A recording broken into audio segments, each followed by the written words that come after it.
Because so many people have their own idea of education, and you know, when I say something like I want to flatten global education, I think the image that comes to people's minds is schools and classrooms, and trying to take all of that and make that accessible to everyone. And in reality, that's not what I'm talking about. What I'm talking about is something very, very simple.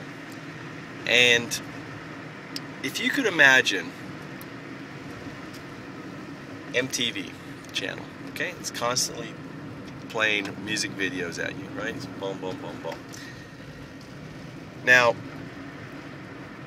imagine instead of a music video, it is a short 3 to 5 minute video that presents a learning object or learning objects and allows the user or the system to verify whether or not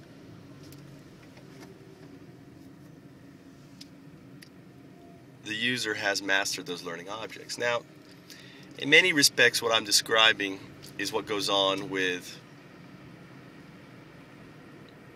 Smart FM and their applications like Brain Speed and so on. And but the only difference is that one is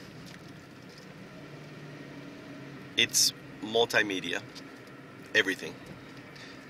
The text that you see would be more of ancillary to it. What I mean by that is it's kind of like an option, and you'd have many options. You could basically have that short objective-based video played in many languages, many subtitles. And again, if you look at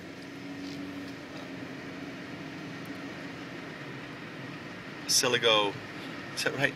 Surrego engine. I think it has something like 19 different languages that are tied to that engine, from the dictation tool and everything else. So the idea is actually the learning technology in regards to the language side would be a natural part of the experience. Now, that format of very simple watch, play, watch, play, watch, play, watch, play,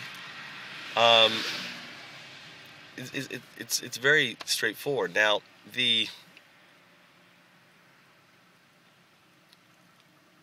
one of the opportunities here is not just to, like, for example, let's look at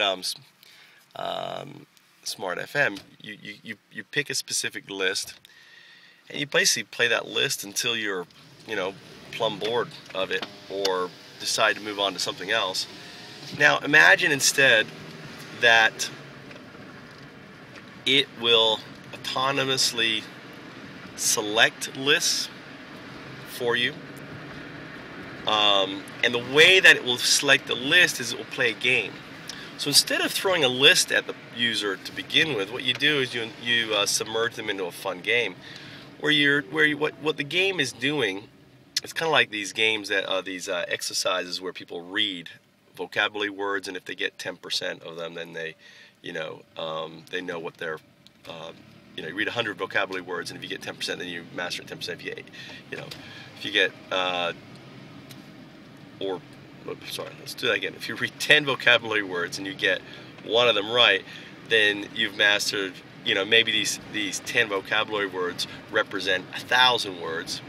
Then you know what your vocabulary lies at, and so on.